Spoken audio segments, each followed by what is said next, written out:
Hello, my name is Daniel Rortvedt. I'm an assistant professor in the Master of Occupational Therapy program, and I'm here to talk with you about captioning and alt text, two strategies to promote multiple means of representation for your students. Captioning is one of those strategies that is necessary for some students who are deaf or hard of hearing, for example, and helpful for many others. For example, a student who is also a parent and is watching a lecture with the sound off to not wake the baby.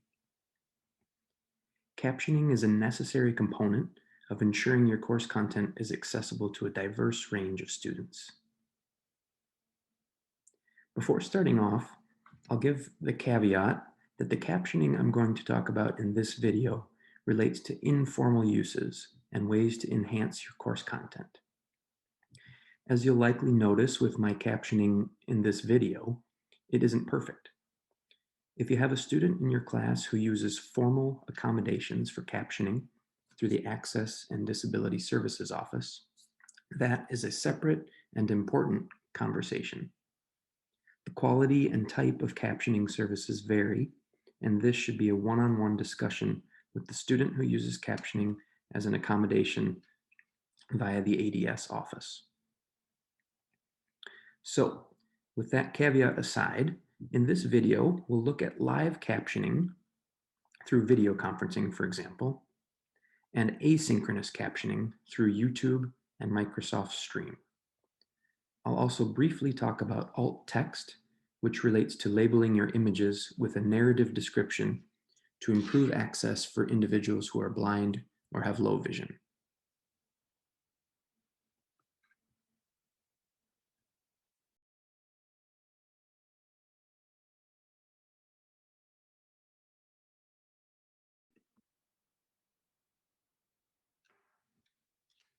One of the ways to use captioning in a live format, in an online class, for example, or even in person, is to present your captions on your slide within PowerPoint.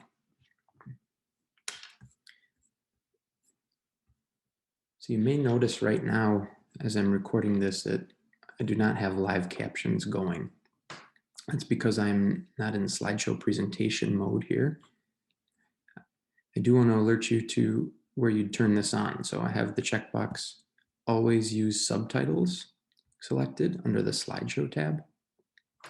I can also go to subtitle settings and decide where to put the captioning, below slide, above the slide. Choose the microphone, and I can also choose the spoken language and subtitle language and change either of those.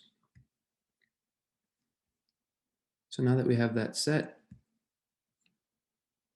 once I'm in present mode, my captions are automatically presented on the screen. So I can use this in a live meeting, or similar to how I'm using it for the purposes of this video, I can record it and have an archive of the caption. One important point here is that this varies a little bit depending on the platform. I've noticed that in Zoom, this works nicely. In Microsoft Teams, this works nicely if you're sharing a PowerPoint in the screen. If you're using the built-in captions in Microsoft Teams, it won't archive your caption when you record a video. So there are some nuances to the different platforms with this.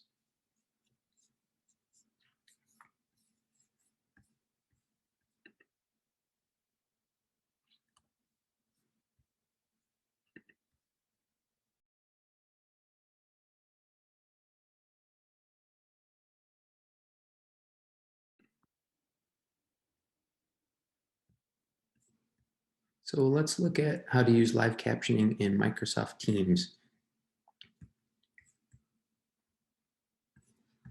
When you're in a Teams meeting, click on the three dots.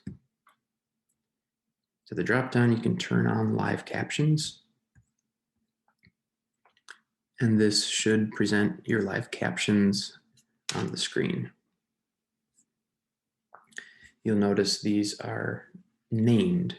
So if you have multiple conversations within your meeting, It should add a name to that conversation. Again, as I mentioned in the intro, if you're recording a meeting in Microsoft Teams with the caption, I don't believe it will archive these captions in the recorded version of your video. You'd have to use Microsoft Stream for that, and the captions are preserved within Microsoft Stream. You can turn live captions off by using the same approach.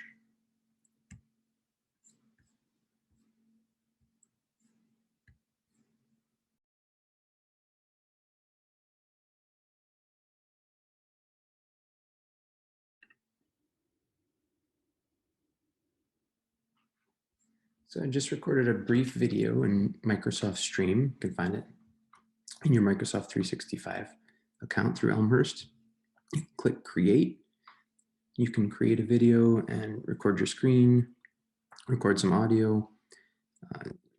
In this recording here, it didn't have live captions, but after I archive the video and stop it, it takes a little bit to load, and it says here, audio transcripts aren't quite ready yet, check back soon.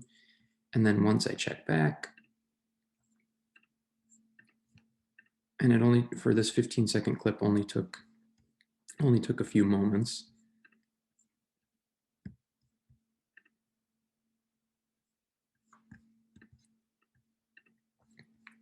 You can see the transcript on the side. So it has a timestamp and what was said at that time. You can easily share this Microsoft Stream video with students, with everyone in the organization, or change permissions to suit what you need it to do.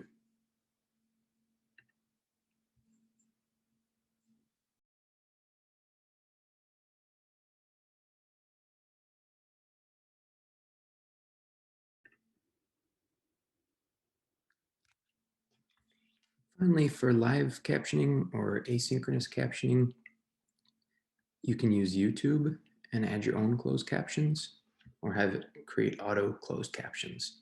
You'll notice right now in my video, you're not seeing my live captions.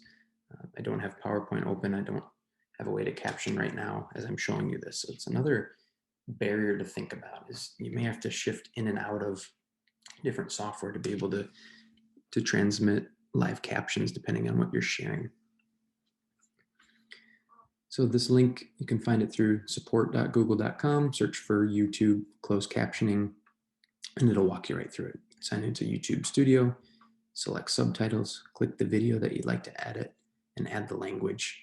You can also upload a pre-typed transcript file as well.